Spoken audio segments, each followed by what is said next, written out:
오늘 말씀의 제목은 오늘을 살고 오늘을 이야기하다, 오늘을 살고 오늘을 이야기하다라는 제목으로 하나님 말씀 나누고자 합니다.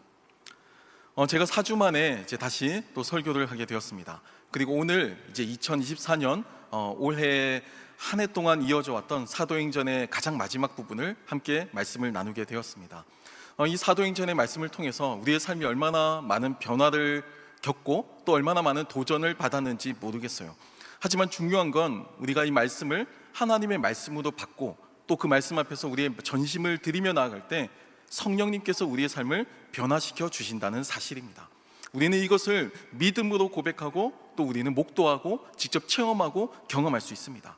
지금 이 시간에도 이 사도행전 28장 30절 31절 말씀을 통해서 오늘을 사는 우리의 삶이 주님의 뜻으로 변화되는 놀라운 기적의 경험할 수 있는 시간 되길 소망합니다. 이 세상에는 다양한 민족과 국가들이 있습니다. 이 다양한 민족과 국가를 구별하는 분기점이 있죠. 다양한 인종이 있을 수도 있고요. 아니면 겉모습을 보고 또는 언어나 전통을 통해서 구별하기도 합니다. 모두가 다 이렇게 다른 사람들과 구별되는 자신들만의 어떤 뿌리가 있습니다. 정체성이 있어요. 겉으로만 보면 언어나 문화나 전통 또는 인종을 통해서 구별될 수 있는 것 같아 보입니다. 하지만 저는 감히 이렇게 주장하고 싶어요. 실제로는 기억을 통해서 구분된다라는 것이 조금 더 정확한 표현이다라고 저는 생각합니다. 앞서 제가 설명했던 언어나 문화나 전통은 모두가 다 기억이라고 할 수가 있어요. 제가 하나 예를 들면요, 한국인의 소울푸드는 일단 김치죠. 세계적으로 알려져 있는 김치. 이 김치라는 음식을 기억하는 것, 그 김치라고 하는 음식을 기억하는 공동체를 한민족 또는 대한민국 사람이라고 부른다는 겁니다. 김치의 맛과 김치의 정서와 김치의 분위기를 기억하는 것이 곧 문화이고 전통이고 언어예요. 날씨가 추워지면 김장을 하는 그 분위기가 우리 가운데 느껴지고, 또 김장을 담았을 때 고기를 삶아서 같이 먹고 또 음식을 나누는 이러한 풍습과 문화를 함께 기억하고 공유하는 공동체가 하나의 민족이라는 겁니다. 이런 말도 있죠. 거시기 한 게 거시기 하네, 이런 말. 네, 이것도 전라도 지역에 사는 사람들이 함께 공유하는 정서와 문화와 전통이 담겨져 있다고 할 수 있을 겁니다. 저는 경상도 출신이니까 혹시 이런 말 아시나요? 가가 5번 나오는 건데요, 이게 무슨 뜻이냐면 제가 네이티브 스피커로 말씀드리겠습니다. 가가 이거예요.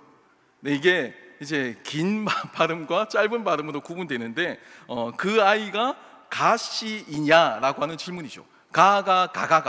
근데 이 말의 의미를 알 수 있으려면 이제 경상도 지역에서 함께 그 기억을 공유해야 합니다. 뜨거운 목욕탕에서 시원하다라고 하는 단어를 함께 공유할 수 있을 때 우리는 한민족 또는 대한민국 사람이라고 할 수가 있을 겁니다. 모두가 그 어떤 특정한 경험을 기억하고 공유하고 있어요. 그런 점에서 저는 이 기억이 단지 흘러가는 과거의 시간이 아니고 오늘 지금 내가 여기 이곳 이 자리에 있게 해주는 것이라고 저는 생각합니다. 과거의 기억이 그래서 오늘의 나를 만들었다고 해도 과언이 아니에요. 여러분 생각해 보세요. 지금 나라는 존재에서 과거의 기억들, 경험들, 생각들이 다 백지가 된다면 지금 나는 뭘까요? 나는 지금 누구일까요? 그 어떤 것도 나를 설명해 주지 못합니다.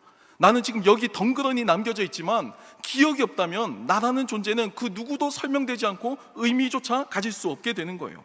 현재의 나는 과거의 내가 켜켜이 쌓여서 만들어진 겁니다. 때때로 과거의 좋은 추억과 사랑이 나를 더욱 단단하게 만들어주고요, 이 세상을 바라보는 그 시선을 건강하게 만들어주기도 하죠. 하지만 반대로 과거의 아픔이나 상처는 나를 피폐하게 만들고 세상을 바라보는 이 시선을 비뚤어지게 왜곡되게 만들기도 합니다. 긍정적이든 부정적이든 우리는 이 과거의 영향 속에서 현재의 내가 지금 여기 존재하고 있어요. 지난주에 있었던 정치적인 사건은 우리나라 국민들에게 아픈 기억을 떠올리게 하는 사건이었습니다. 지금 헌재 판단을 기다리고 있고 또 위법성 여부는 사법부가 판단할 부분이니까 거기까지 우리가 함께 이야기할 수는 없겠지만, 적어도 저는 이 계엄령이라고 하는 단어가 주는 국민들의 트라우마, 그 국민들의 상처는 결코 쉽게 지워지지 않는 문제다라고 저는 생각합니다. 그런 점에서 이건 정치 이야기가 아니고요. 그런 점에서 긍정적이든 부정적이든 오늘날의 대한민국이라고 하는 이 국가 역시도 여전히 과거의 기억에서 자유할 수가 없습니다. 여전히 과거의 기억에서 영향을 받으며 그 기억 안에서 살고 있는 거예요. 오늘 본문 말씀은 사도행전의 마지막을 담고 있습니다. 저희가 1년 동안 쭉 사도행전의 기록을 살펴보았는데요, 사실 사도행전 자체가 과거에 대한 기억이라고 할 수가 있습니다. 누가는 초대교회의 이 기록, 특별히 바울의 선교 여행을 가까이 관찰하고 기록하면서 그 모든 일들을 기억합니다. 기억해야 기록을 할 수가 있잖아요. 처음 초대교회가 태동하던 그 순간부터 바울의 회심과 또 박해에 이르는 그 과정, 또 사도 바울이 각오하고 선교 여행을 통해서 겪었던 그 수많은 사건들, 하나도 쉬운 일이 없었습니다. 모두가 녹록지 않은 일들이었어요. 심지어는 자랑스럽게 기록한 일들도 있었지만 가끔은 지우고 싶고 때로는 떠올리고 싶지 않은 괴로운 기록도 있었습니다. 사도행전 초반에 야고보 사도를 잃은 사건, 초대교회의 큰 아픔이었죠. 스데반의 성교와 순교, 그리고 이에 대한 바울의 과거 행적은 아픈 일이고 지우고 싶은 과거였을 겁니다. 초대교회가 가지고 있는 아픔들, 특별히 사도 바울이 이 스데반의 순교에 마땅히 여겼다라고 하는 이 진술은 바울에게 끝까지 따라다니던 주홍글씨였을 겁니다. 끝끝내 따라다니던 죄책감이었을 거예요. 이후에 베드로를 질책하는 바울의 모습이나 헬라파 과부와 히브리파 과부가 갈등하는 이런 모습들, 모두가 다 단순하게 기억이다라고 하는 이 한 단어로 담기에는 지나치게 낭만적일 겁니다.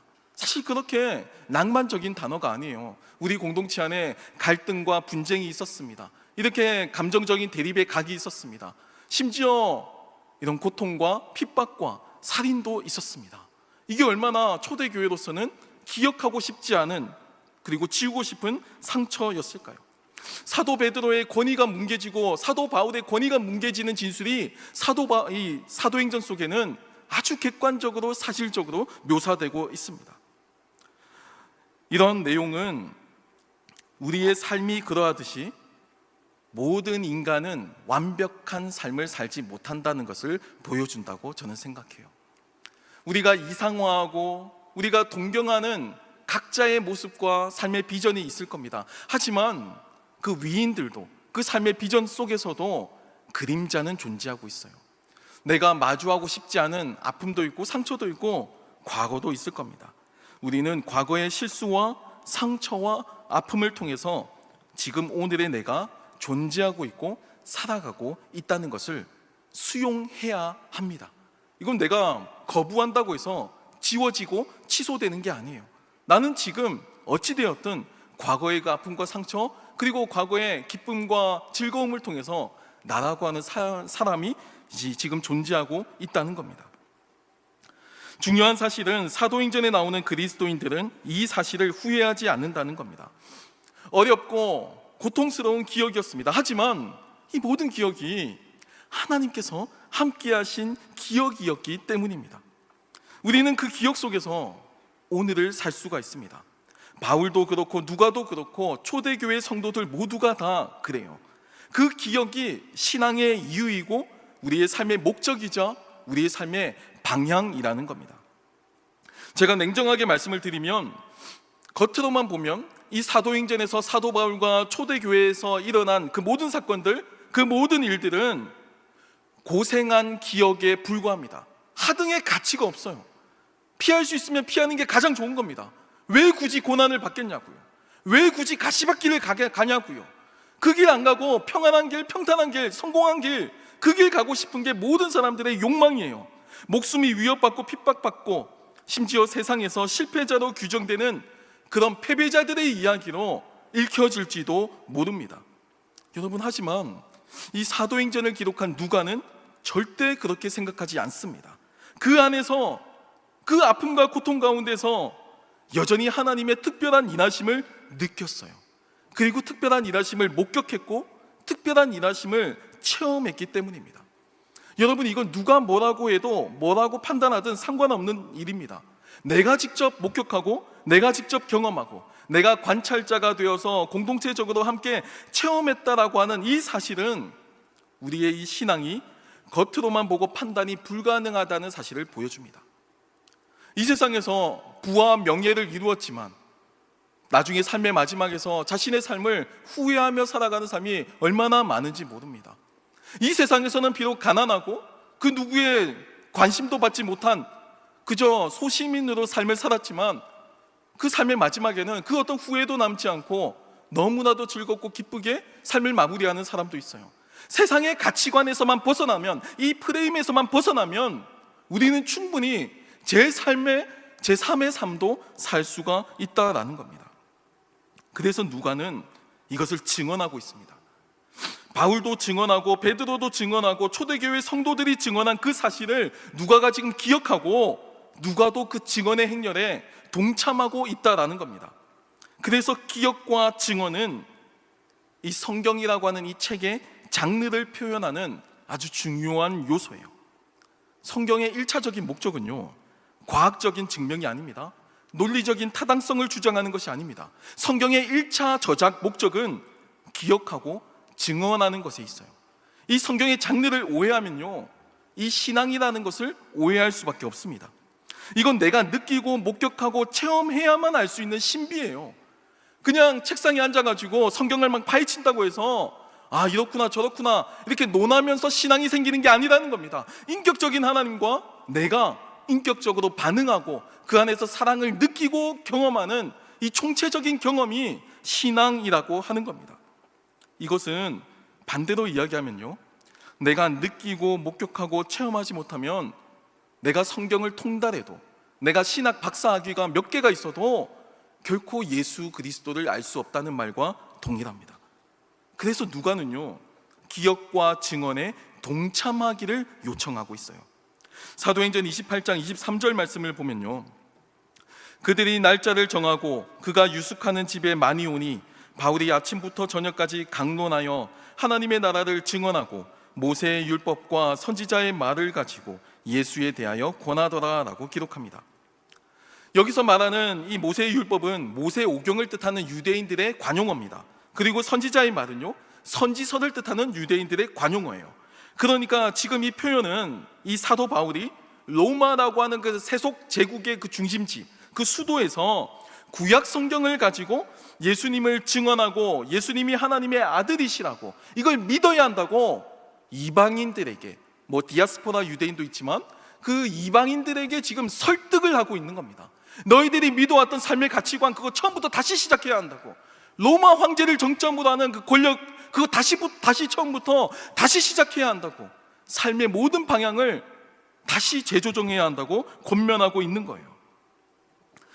엄밀히 따지고 보면 구약 성경의 기록도 뭐죠? 과거의 기억입니다. 모두 과거의 기억이에요. 이 기억 속에서 유대인들은요, 율법을 보았습니다. 우리가 율법을 지켜야 하는구나. 그래서 그 율법이 자신들의 생활과 삶을 규정하는 정체성이 되었어요. 공유하는 기억이 되었다고요. 그래서 율법주의에 얽매이게 되었잖아요. 그 유대인들의 상징이잖아요. 이방인들은 이 구약 성경의 기록을 통해 뭘 보았을까요? 박해받은 소수민족 유대인의 역사를 보았습니다. 아프구나, 안타깝구나, 유대인들의 이 역사가 안타깝구나. 하지만 바울은요, 이 과거의 기억 속에서 현재의 예수 그리스도를 발견합니다. 오늘의 예수 그리스도를 발견해요. 비록 아픔과 상처의 역사로 점철되어 있지만 우리를 버리지 않으신 하나님, 비록 녹록지 않고 쉽지 않은 기억이었지만 여전히 함께 하신 그 하나님의 사랑을 기억해야 한다라고 이 역사를 재해석해서 설명하고 있는 겁니다. 이게 증언이에요. 내가 경험한 살아계신 하나님에 대한 증언, 내가 목격한 그 초대교회 성도들의 그 신앙의 열정, 바로 이것이 증언이라고 하는 겁니다. 그런 의미에서 누가가 기록한 사도행전도 단순히 과거에 대한 기억으로만 남지 않을 겁니다. 이것은 오늘 본문인 이 사도행전 마지막 엔딩을 통해서도 알 수가 있습니다. 누가는 사도행전의 마지막을 열린 결말로 소개합니다. 본문 30절 31절 말씀을 제가 읽어드립니다. 바울이 온 이태를 자기 셋집에 머물면서 자그에게 오는 사람을 다 영접하고 하나님의 나라를 전파하며 주 예수 그리스도에 관한 모든 것을 담대하게 거침없이 가르치더라라고 기록합니다. 장대하게 흘러온 사도들의 이야기, 또 그 초대교회의 선교 이야기가 이제 마치는데 여러분, 마침표를 찍지 않아요. 결론을 내리지 않습니다. 보통 한 이야기가 마무리될 때 그들의 일대기를 평가하거나 결론을 내리게 되는데요, 특이하게도 이 사도행전의 기록은 마치 끝나지 않은 것과 같은 뉘앙스로 마무리되고 있습니다. 여러분, 왜 이 사도행전의 마지막은 결론이 나오지 않을까요? 여러분, 왜 이 누가는 열린 결말로서 사도행전의 이 기록을 마무리하고 있을까요? 여러분, 그 이유는 딱 하나입니다. 딱 하나밖에 없어요. 사도행전은 아직 종결되지 않았기 때문입니다. 마침표가 찍어지지 않았어요. 사도행전의 기억은 과거로 그치는 것이 아닙니다. 그것은 오늘날 우리들을 통해서 끊임없이 이어지고 있습니다. 우리는 성경을 접하는 단순한 독자가 아니고요, 이것을 통해서 사도행전의 역사 속에 참여하는 참여자로 참여합니다. 바울이 있었던 초대교회의 그 사건, 그 과거가 오늘날 2024년 12월을 사는 우리 안산 이 현재와 만나게 되는 겁니다. 성경의 텍스트 안에서 만나서 함께 오늘을 이야기하는 겁니다. 함께 오늘의 이 현재를 이야기하고 있어요. 지나간 과거에 대한 이야기도 아니고 오늘에 대한 이야기로, 그래서 오늘 우리에게 의미 있는 예수 그리스도에 대한 이야기를 지금 하고 있는 겁니다. 우리는 이 현실 속에서 두 가지 종류 가운데 한 사람이 될 수 있을 겁니다. 여러분, 그게 열린 결말의 특징이에요. 닫힌 결말은요, 운명이 정해져 있습니다. 닫혀 있으니까, 결말이 다 고정되어 있으니까. 하지만 열린 결말은요, 가능성이라고 하는 이름으로 우리에게 존재하고 있습니다. 사도행전 28장 24절 말씀을 보면요, 그 특징이 잘 나타나는데요, 그 말을 믿는 사람도 있고 믿지 아니하는 사람도 있어 라고 전합니다. 여러분, 저는 이 구절이 오늘날 2024년 이 대한민국에도 마찬가지라고 생각합니다. 열린 결말 위에서는 믿는 사람도 있고요, 믿지 않는 사람도 있어요. 성경이 또는 신학이 또는 이 복음이 아무리 변증을 잘하고 체계적이고 논리적이어도 안 믿는 사람은 여전히 안 믿습니다. 하지만 이 복음이 그렇게 논리적이지 않아도, 내가 그냥 잘 몰라도 믿는 사람은 또 믿어요. 이게 신비라고 하는 겁니다. 중요한 사실은 사도 바울도 구약의 이사야 선지자의 말을 인용하면서 여전히 하나님께서 열린 결말로서 그들을 대하고 있음을 가르쳐 줍니다. 사도행전 28장 26절, 27절 바울의 말을 제가 한번 읽어드리겠습니다. 일러스되 이 백성에게 가서 말하기를, 너희가 듣기는 들어도 도무지 깨닫지 못하며 보기는 보아도 도무지 알지 못하는도다. 이 백성들의 마음이 우둔하여져서 그 귀로는 둔하게 듣고 그 눈은 감았으니 이는 눈으로 보고 귀로 듣고 마음으로 깨달아 돌아오면 내가 고쳐줄까 함이라 하였으니 라고 기록하고 있습니다. 여러분, 이 본문 말씀에서 왜 듣기는 들어도 깨닫지 못할까요? 왜 보기는 보아도 알지 못할까요? 안타깝지만 그것이 저는 과거가 가지는 힘이라고 생각합니다. 아주 부정적인 힘이죠. 제가 앞서서 과거가 현재를 만든다고 이야기했습니다. 과거가 이어져 와서 현재의 모습을 만들어내요. 그 관성의 힘은 엄청납니다. 사람은 생각대로 사는 것이 아니고요, 사는 대로 생각하게 되어 있거든요. 그게 본성이에요. 그게 자연스럽고 편합니다. 내가 살아온 환경, 내가 살아온 습관, 내 가치관, 내 생각의 그 틀, 그 프레임을 깨트리는 게 너무 어려워요. 이걸 외부에서 깨워줘야 나올 수가 있는 겁니다. 이걸 성경에서는 하나님의 사랑이라고 하고 복음이라고 하고 신학에서는 계시라고 하고 우리는 이것을 하나님의 은혜라고 표현합니다. 내가 스스로 변화될 수 있다라고 하는 모든 가정이 불가능하다는 겁니다. 성령의 능력이 아니고서는 우리가 가지고 있는 이 경험의 틀을 절대 스스로 깨고 나올 수가 없어요. 어색하고 낯설죠. 그래서 거부감이 들죠. 복음을 이해할 수가 없게 됩니다. 내가 보여도 눈을 감고 들려도 귀를 막아요. 그래서 내가 살고 싶은 대로, 내가 살아온 그 과거의 습관대로 여전히 내 삶을 유지하려고 하는 그 관성대로 살아가는 게 인간의 죄악된 본성이라는 겁니다. 지나간 과거 속에서 유대인들은 자신들의 정체성을 발견했습니다. 그리고 거기에 의미를 두고 살았죠. 하지만 그 과거에 대한 이야기를 사도 바울은 지금 여기 이곳에 현재 오늘 부활하신 예수 그리스도가 있다고 가르친 겁니다. 과거에 매여 있는 유대인들에게, 유대 율법주의에 매여 있는 그 유대인들에게 그게 아니고 오늘 살아계신 그 하나님께서, 오늘 부활하신 예수 그리스도께서 우리의 삶의 의미와 목적이 되시고 로마 황제보다 더 크신 분이다라는 것을 힘주어서 로마까지 가서 증언하고자 했던 사도 바울의 열정이라고 하는 겁니다. 하나님이 계시지 않은 것과 같은 절망적인 과거였지만, 나라가 무너지고 침략당하고 멸망당하고 예루살렘이 황폐화가 되고 모든 것이 사라진 절망적인 상황이지만, 실제로는 그 역사 가운데 예수 그리스도를 통해서 하나님의 사랑은 여전히 그곳에 있었음을, 피폐화된 그 남유다와 북이스라엘의 상황 가운데서도 여전히 선지자들은 외쳤잖아요. 여전히 선지자들은 하나님의 사랑의 메시지를 선포했잖아요. 그게 들어오지 않았을 뿐이지, 그걸 받아들이지 않았을 뿐이지, 보기는 보아도 듣기는 들어도 보지 않기를 선택하고 듣지 않기를 선택한 그 결과가 그 역사 속에 켜켜이 담겨져 있다는 겁니다. 그리고 마침내 주님은 직접 이 땅 가운데 내려오셔서 그 모든 인간의 잘못된 것들을, 삶의 구조와 근본적인 뿌리를 다시 회복시키셨다라고 사도 바울은 증언하고 있습니다. 평생 이것을 거부하고 살아온 사람들, 심리적으로 저항감이 생길 겁니다. 그래서 여전히 현실을 받아들이지 못하고 나는 과거에 머물러 있기를, 나에게 익숙한 이 삶의 패턴 속에서 갇혀 살기를 선택하죠. 과거가 내게 더 익숙하기 때문일 겁니다. 유대인들도 마찬가지였죠. 사랑하는 청년 여러분, 앞서 저는 과거의 힘을 이야기했습니다. 과거가 쌓이고 누적되어서 현재가 되는 겁니다. 현재는 갑자기 달라지지 않아요. 하루아침에 벼락부자가 되지 않고 하루아침에 뭔가 확 바뀌는 일은 거의 발생하지 않습니다. 오늘 우리에게 주어진 일상, 이 매일의 삶을 통해서 조금씩 변화가 나타나는 겁니다. 그 변화가 누적되어서 현재가 되는 거예요. 과거와 현재는 연결되어 있습니다. 하지만 여러분, 꼭 기억하셔야 할 게, 과거가 현실을 반드시 결정짓는 것은 아니다라는 겁니다. 어제가 오늘을 반드시 결정짓지는 않아요. 과거는 있지만, 그 과거 속에서 내가 있는 건 사실이지만 현실은 바뀔 수가 있습니다. 그게 열린 결말이에요. 우리 모두가 다 이 열린 결말에 동참하고 있습니다.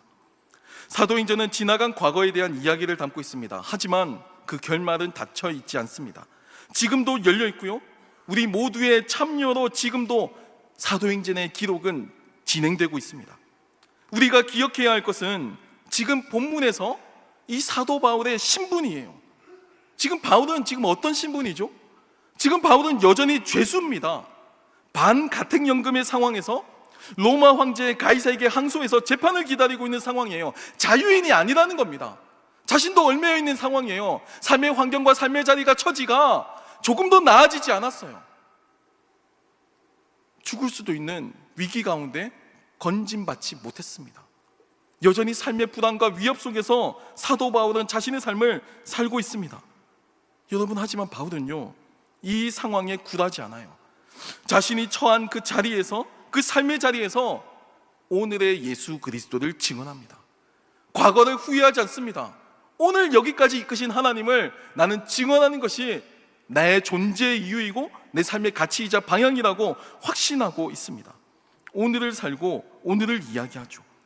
상황이 달라지지 않았고 현실은 여전히 퍽퍽하지만, 그럼에도 그는 예수님이 하나님의 아들이시라는 사실, 그리고 예수님을 통해서 우리가 구원을 받을 수 있다는 이 사실을 증거하기 위한 그 열정밖에 남아있지 않았습니다. 속지 말라고, 로마 황제가 주는 그 안락한 삶에 속지 말라고, 세상의 가치관에 속지 말라고, 눈에 보이는 이 80년, 100년의 삶이 전부가 아니라고, 하나님께서 여러분을 위해 모든 것을 하셨다고, 이것 증언하는 게 자신에게 주어진 그 재판보다도, 사형 선고보다도 더 의미 있고 중요한 사건이었다라는 겁니다.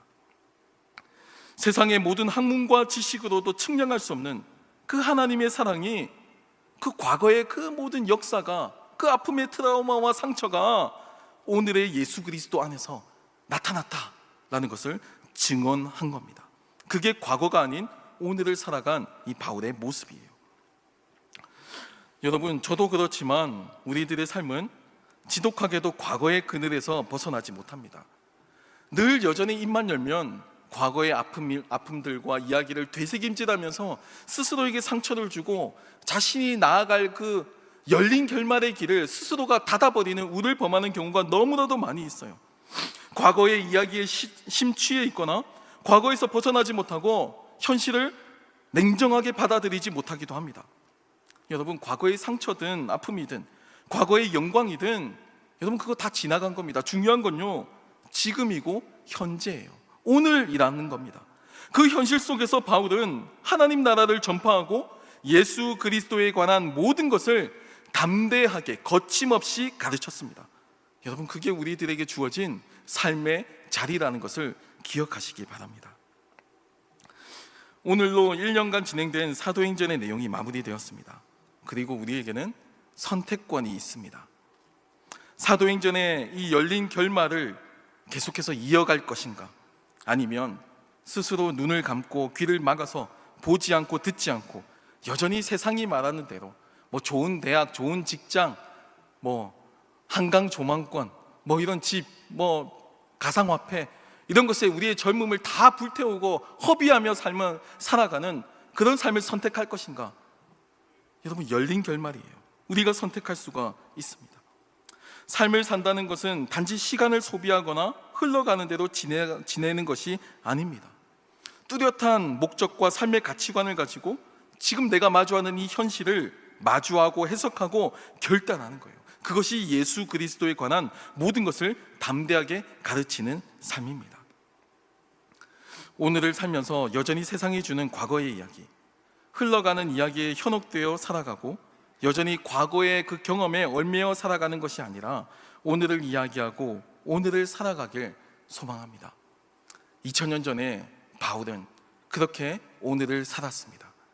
그렇게 자신의 삶에서 세상이 주목받지 못해도 자신이 그동안 살아왔던 가말리엘 문화생 바리새파, 난지 8일 만에 할례를 받았다라고 하는 유대인의 전통보다도 더 고귀한 가치가 있고 더 중요한 삶의 목적과 의미가 있다는 것을 바울은 세속 권력의 정점에 있는 신의 아들, 신의 대리인이라고 불렸던 로마 황제 앞에서 당당하게 증언했습니다. 당신도 인간이고 당신도 하나님의 사랑이 필요하다고, 당신도 죽음을 피할 수 없고 우리 모두 그 하나님의 사랑을 알아야 한다고. 여러분, 이 사도행전의 열린 결말에 동참할 수 있는 저와 여러분이 되길 소망합니다. 우리 이 시간 함께 찬양하고 기도하는 시간을 가지겠습니다. 우리 이 시간 함께 찬양할 때 주만 의지에 함께 고백하게 될 텐데요, 마치 우리의 삶이 이 사도 바울이 경험하는 이 세속계의 세상 가운데 여러 도전과 시험 앞에서 저항하며 살아가는 삶과 같습니다. 하지만 그 삶 속에서도 하나님의 은혜가 있다는 것, 하나님께서 우리와 함께 하신다는 그 사실을 잊지 않고 경험하는 우리가 되길 소망합니다.